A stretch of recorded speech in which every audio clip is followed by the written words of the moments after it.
الحمد للہ وکفى وسلام علی عباده الذین اصطفى اما بعد اعوذ باللہ من الشیطان الرجیم بسم اللہ الرحمن الرحیم لئن شکرتم لازیدنکم ولئن کفرتم ان عذابی لشدید صدق اللہ مولانا العظیم۔ قابل صد احترام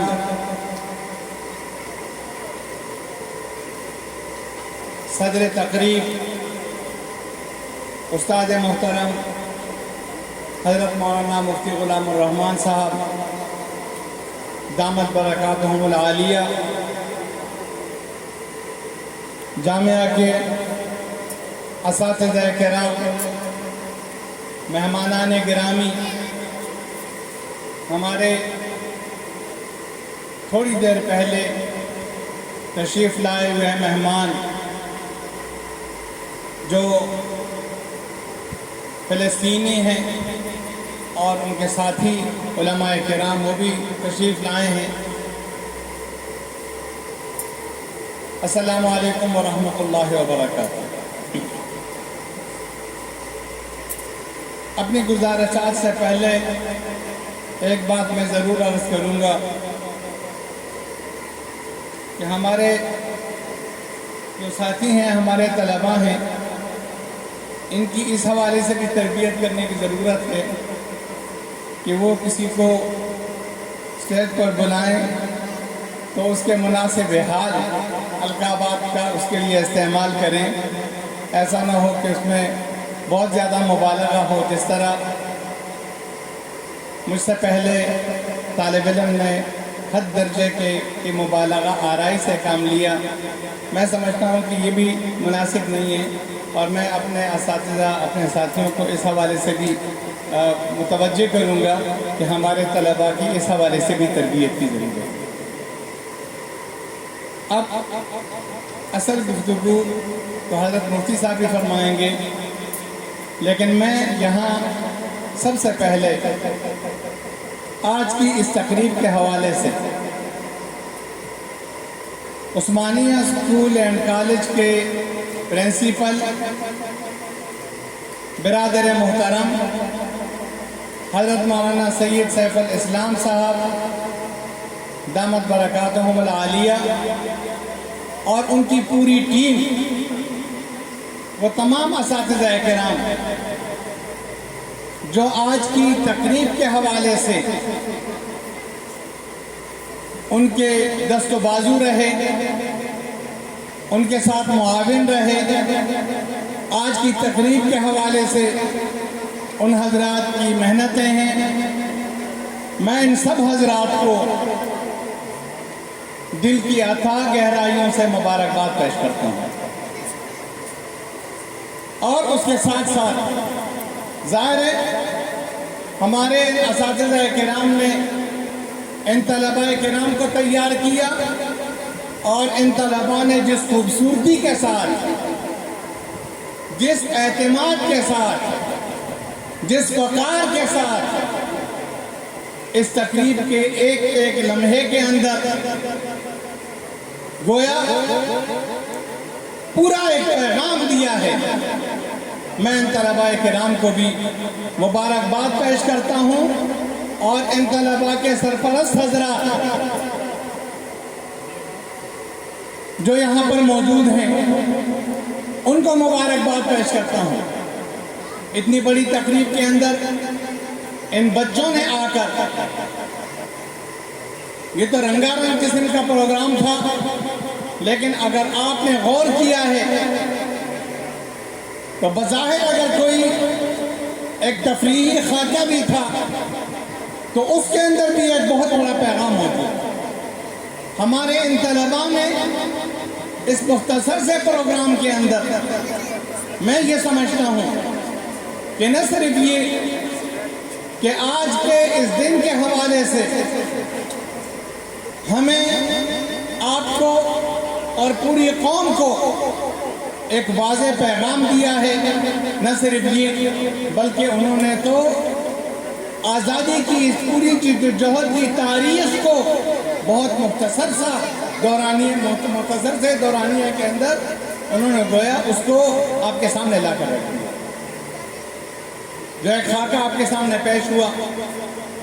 کہ اس ملک کی آزادی کے لیے شروع میں تو مشترکہ جدوجہد کی گئی. ہندو مسلم سب اکھنڈ ہندوستان اور مشترکہ ہندوستان کی آزادی کے لیے جدوجہد کر رہے تھے. لیکن پھر کیا وجوہ پیش آئیں کہ دو قومی نظریہ وجود میں آیا اور پھر مسلمانوں نے اپنے لیے ایک الگ ریاست کا مطالبہ کیا. ایک مختصر سے خاکے کے اندر طلباء نے یہ جو برس کی جدوجہد تھی، مشترکہ جدوجہد، اور پھر اس کے بعد دو قومی نظریہ کا وجود میں آنا، اور اس کے بعد الگ ایک ملک کا، ایک اسلامی مملکت کا مطالبہ، وہ کیسے؟ وہ جو برسوں کی تاریخ تھی، ان طلباء نے چند منٹوں کے اندر یہاں پر اس کا ایک خاکہ پیش کیا. کیا کرنا ہے ہم نے، کس طرح سے کرنا ہے؟ یہاں آپ کے سامنے چار طلباء نے آ کر ملک کے چاروں صوبوں کا جو لباس تھا، قومی لباس، جو علاقائی لباس تھا، اس میں چار طلباء نے آ کر کس طرح ایک پیغام دیا کہ ہمیں اس ملک کے اندر کس طرح ہاتھ میں ہاتھ دے کر، کاندھے سے کاندھا ملا کر ہمیں چلنا ہے اور اس ملک کو ترقی دینا ہے، اور اس ملک کے اندر کسی طرح کی علاقائیت، صوبائیت اور اسی طرح قومیت، عصبیت، اس کی کوئی گنجائش نہیں ہے. ان طلباء نے آ کر یہاں یہ پیغام دیا. بہت مختصر دورانیوں کے اندر ان طلباء نے واضح پیغامات آپ کو دیے. پوری تاریخ دہرا دی ہے، جدوجہد کی پوری تاریخ دہرا دی ہے. مقاصد کا انہوں نے ذکر کیا ہے. اس لیے جس طرح ہماری تقریب کے مہمان خصوصی حاجی جبیر علی صاحب فرما رہے تھے کہ ہمارے کہنے کے لیے ان طلباء نے واقعی کچھ نہیں چھوڑا. جو بھی کرنے کی باتیں تھیں، جو بھی پیغام تھا آج کے دن کے حوالے سے، وہ ہمارے ان طلباء نے عربی میں، انگریزی میں، اردو میں، پشتو میں، اپنے خاکوں میں اور اپنی ان کارروائیوں کے اندر، سرگرمیوں کے اندر انہوں نے ایک واضح پیغام دیا. آج ہمارے ملک کو آزاد ہوئے 75 برس ہو گئے. ہم آج آزادی کی اس تقریب کے اندر ہیں. الحمدللہ ثم الحمدللہ، ہمیں اللہ تبارک و تعالیٰ نے آزادی کی نعمت سے نوازا، اور یہ بہت بڑی نعمت ہے. اور اگر آپ سوچیں، دیکھیں تو ہمارے انبیاء کرام نے جس طرح اللہ تبارک و تعالیٰ کے دین کا بول بالا کرنے کے لیے اپنی زندگیوں کو مقصد بنا دیا، زندگیوں کا مقصد بنا دیا اس کو، اس طرح ہمیں انبیاء کی تاریخ کے اندر یہ بات بھی ملتی ہے. جیسے حضرت موسیٰ علیہ نبینا علیہ السلام ہیں، انہوں نے فرعون کے اس دعوے انا ربکم الاعلی کی بھی دھجیاں اڑا دی ہیں اللہ تبارک و تعالیٰ کے فضل سے اور اللہ کی مدد سے. لیکن اس کے ساتھ ساتھ آپ کو پتہ ہے جس طرح انہوں نے اللہ تبارک و تعالیٰ کے دین کی تبلیغ فرمائی، اسی طرح ان کی جدوجہد یہ بھی تھی کہ وہ قبطیوں سے، فرعونیوں سے اپنی قوم بنی اسرائیل کو، جو کہ غلام تھی، اس غلام قوم کی آزادی کے لیے بھی حضرت موسیٰ علیہ نبینا علیہ السلام نے جدوجہد فرمائی. اور جہاں پر آپ نے دیکھا رسول اللہ صلی اللہ علیہ وسلم کی سیرت مبارکہ کے اندر، اگر مکہ مکرمہ کے اندر مسلمان آزادی کے ساتھ اپنے دین پر عمل نہیں کر سک رہے تھے، تو رسول اللہ صلی اللہ علیہ وسلم نے اللہ کے حکم سے مدینہ منورہ کی ہجرت فرمائی، اور وہاں جا کر ایک آزاد ریاست کی داغ بیل ڈال دی. اور آپ صلی اللہ علیہ وسلم نے جس ریاست کی بنیاد رکھی، حضرت عمر رضی اللہ تعالیٰ عنہ کے زمانے میں چند برسوں کے اندر وہ 22 لاکھ مربع میل کی عظیم حکومت بن گئی. تو گویا انبیاء علیہ السلام کی زندگیوں میں بھی جد جہد آزادی، ایک الگ ریاست، ایک الگ سلطنت، اس کا ہمیں ایک تصور ملتا ہے۔ پاکستان اللہ تبارک و تعالیٰ کی بہت بڑی نعمت ہے۔ جس طرح یہ بات آپ کے سامنے آئی، آپ پوچھیں ان لوگوں سے جو آزاد نہیں، یا اپنے ان بزرگوں سے جو چند رہ گئے ہیں، شاید بہت کم، جنہوں نے غلامی کا وہ دور دیکھا، جب یہاں ہندو بس رہے تھے، جب یہاں سکھ تھے، جب یہاں پر انگریز کی حکومت تھی، اس وقت مسلمانوں کا کیا حال تھا۔ آج الحمدللہ ثم الحمدللہ اللہ تبارک و تعالی نے ہمیں ایک آزاد مملکت سے نوازا ہے، ہم اس میں آزادی کی زندگی بسر کر رہے ہیں۔ ہم پورے طور پر مذہبی طور پر آزاد ہیں، الحمدللہ ثم الحمدللہ۔ کوئی قدغن، کوئی پابندی ہمارے اوپر نہیں ہے، بلکہ دینی اعتبار سے میں یہ سمجھتا ہوں کہ اگر یہاں ملک میں دوسرے اعتبارات سے کوئی کمی ہے بھی تو الحمدللہ دین نے تو یہاں پر ترقی کی۔ آزادی کے بعد یہاں پر ہزاروں مدارس وجود میں آئے ہیں، اور ان مدارس کے اندر اللہ کی کتاب کی خدمت ہو رہی ہے، رسول اللہ صلی اللہ علیہ وسلم کے ارشادات اور احادیث کی خدمت ہو رہی ہے، دین کی خدمت ہو رہی ہے، تبلیغی جماعت ہے آزادی کے ساتھ کام کر رہی ہے، اور اس طرح ہمیں ہر طرح کی آزادی، دنیا کے کسی ملک کے اندر اس طرح کی آزادی نہیں ہے۔ ہم اپنے ملک کے اندر بالکل آزاد ہیں، الحمدللہ ثم الحمدللہ۔ آزادی کی اس نعمت کی یادگار کے طور پر 14 اگست کا یہ دن منایا جاتا ہے۔ اگر حکومت یہ دن مناتی ہے، اگر قومی اداروں کے اندر اس کے حوالے سے تقریبات منعقد ہوتی ہیں، اگر یونیورسٹیوں، کالجوں اور اسکولوں کے اندر اس کے حوالے سے تقریبات منعقد ہوتی ہیں، میں یہ سمجھتا ہوں کہ مدارس ان سب سے زیادہ حقدار ہیں کہ ان مدارس کے اندر آزادی کے حوالے سے تقاریب منعقد ہیں۔ اور اس کی ضرورت اس لیے ہے کہ آزادی کے اس دن کو بدقسمتی سے ہمارا قومی مزاج یہ ہے کہ جو چیز کرنے کی ہوتی ہے ہم نہیں کرتے، جو نہیں کرنے کی چیزیں ہوتی ہیں وہ ہم کرتے ہیں۔ اسی اگست کے مہینے کے اندر چند دن پہلے 10 محرم کا دن گزرا ہے۔ 10 محرم، یہ محرم تو اللہ تبارک و تعالیٰ کے مہینوں میں بڑا محترم مہینہ ہے، شہر اللہ المحرم۔ اس کی عبادتیں، اس کے روزے، حدیث کے اندر اس کی فضیلت آئی ہے۔ یہ عبادتوں کا مہینہ ہے، یہ روزوں کا مہینہ ہے، یہ اللہ تبارک و تعالیٰ کا قرب حاصل کرنے کا مہینہ ہے۔ اتفاق ہے کہ اس مہینے کے اندر حضرت حسین رضی اللہ تعالیٰ عنہ کی شہادت ہوئی ہے۔ انہوں نے ایک بہت بڑے مقصد کے لیے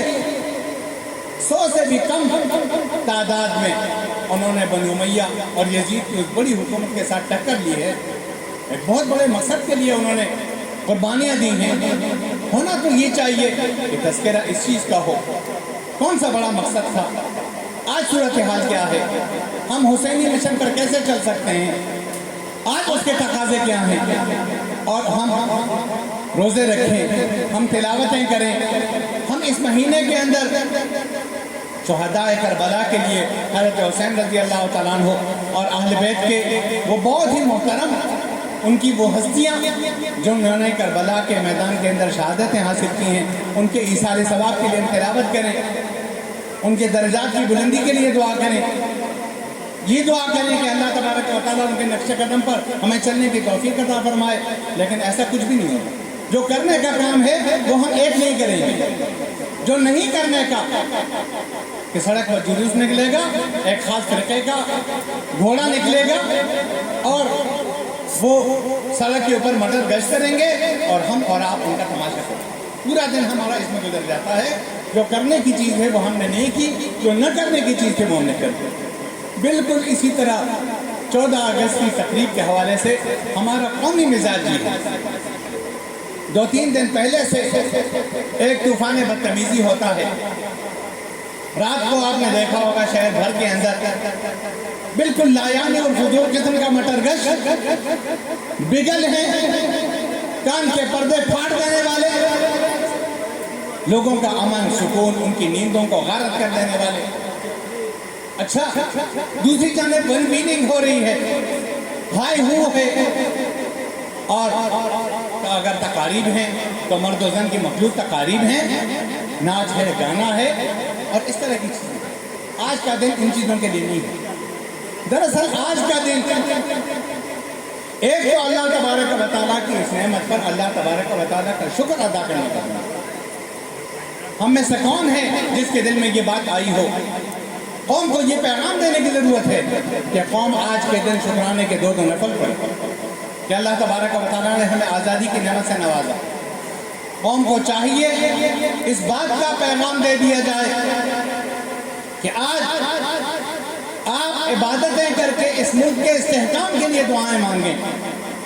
اس ملک کے امن کے لیے دعائیں مانگیں، اس ملک کی ترقی کے لیے دعائیں مانگیں، اس ملک کے استحکام کے لیے نہ صرف دعائیں مانگیں بلکہ آج کا دن تجدید عہد کا دن، جو عہد ہم نے آزادی کے وقت کیا تھا، کیا ہم اس عہد پر پورا اترے ہیں؟ اور اگر ہم پورا نہیں اترے تو آج کے دن کم از کم اس عہد کی تجدید تو کر لیں کہ ہم نے یہ خطہ حاصل کیا تھا اس لیے،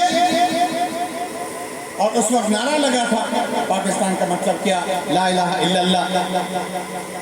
یہ اس لیے تھا کہ یہاں پر اسلام کا عادلانہ نظام نافذ ہوگا، یہ اس لیے تھا کہ یہاں پر ہم اللہ تبارک و تعالیٰ کے دین کے مطابق، اللہ کے حکموں کے مطابق، اللہ کے نیک بندے بن کر زندگی گزاریں گے۔ کیا ہم اس ملک میں اسلام کا عادلانہ نظام نافذ کرنے میں کامیاب ہوئے؟ کیا ہم نے اس ملک کی تعمیر اور ترقی کے لیے جو ہمارا فرض تھا وہ ہم نے ادا کیا؟ جو ہمارا قومی فرض تھا ہم انفرادی اور اجتماعی طور پر ہم یہ سمجھتے ہیں، میں یہ سمجھتا ہوں کہ ہم مجرم ہیں، اجتماعی طور پر بھی اور انفرادی طور پر بھی اس ملک کی تعمیر کا جو مقصد تھا اور اس کی آزادی کا جو مقصد تھا اس کے حصول کے لیے ہم نے نہ وہ انفرادی کوششیں کی ہیں نہ ہم نے وہ اجتماعی کوششیں کی ہیں۔ ہم اس پر اللہ تبارک و تعالیٰ سے استغفار بھی مانگیں اور آج کے دن اس عہد کی تجدید بھی کریں کہ جو کچھ ہم سے کوتاہیاں ہوئی ہیں وہ تو ہو گئی ہیں، لیکن ہم آئندہ اللہ تبارک و تعالیٰ سے وعدہ بھی کرتے ہیں کہ ہم اپنی انفرادی زندگی میں، اپنی ذاتی زندگی میں بھی اس ملک کو جن مقاصد کے لیے وجود میں لایا گیا تھا ان مقاصد کے حصول کے لیے ہم کوششیں کریں گے اور اجتماعی طور پر۔ آج میں ضرورت اس لیے محسوس کرتا ہوں، میں نے جو آپ کے سامنے عرض کیا کہ مدارس میں اس طرح کی تقاریب منعقد کرنے کی ضرورت ہے تاکہ اس تاریخ کو دوہرا دیا جائے، اس جدوجہد کو لوگوں کے سامنے لایا جائے۔ آسانی سے تو یہ ملک وجود میں نہیں آیا، ایک طویل جدوجہد ہے اور اس کے پس منظر میں لاکھوں لوگوں کی قربانیاں ہیں، لاکھوں کروڑوں لوگوں کی ہجرتیں ہیں جن مقاصد کے لیے ہوئی۔ کیا ہم ان مقاصد کے حصول میں کامیاب ہیں؟ ظاہر ہے کہ اس دن کے حوالے سے جو ہماری ذمہ داریاں ہیں ان کا احساس دلانا، قوم کے اندر ایک شعور بیدار کرنا، ان مقاصد کو پیش نظر رکھنا، عہد کی تجدید کرنا، آزادی کی نعمت پر اللہ تبارک و تعالیٰ کا شکر ادا کرنا اور اس ملک کے امن کے لیے، اس کے استحکام کے لیے، اس کی ترقی کے لیے آج کے دن دعائیں کرنا، وہ تو اس طرح کی جو مدارس کی تقاریب ہوں گی، دینی اداروں کی تقاریب ہوں گی، ان اداروں کی تقاریب کے اندر اس چیز کا پیغام جائے گا۔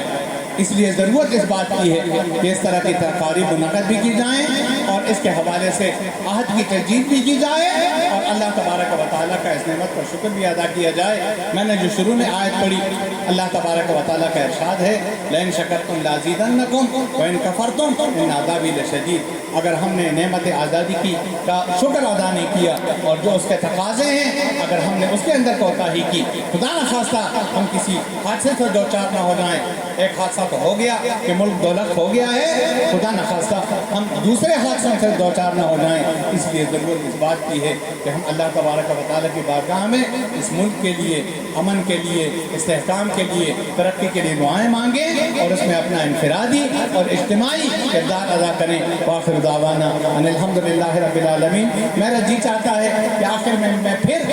ان اساتذہ کرام کو بھی اور ان طلباء کرام کو بھی جنہوں نے آج کے دن ایک نے آ کر اسٹیج کے اوپر آ کر ایک واضح پیغام دیا ہے، میں ان سب کو مبارکباد پیش کرتا ہوں اور دعا کرتا ہوں اللہ تبارک و تعالیٰ آپ کی صلاحیتوں کو اور بھی جلا بخشے اور آپ کی صلاحیتیں ملک و قوم کے لیے اللہ تبارک و تعالیٰ استعمال میں لائے اور اس ملک اور قوم سے آپ کو فائدہ نصیب ہو۔ وآخر دعوانا ان الحمدللہ رب العالمین۔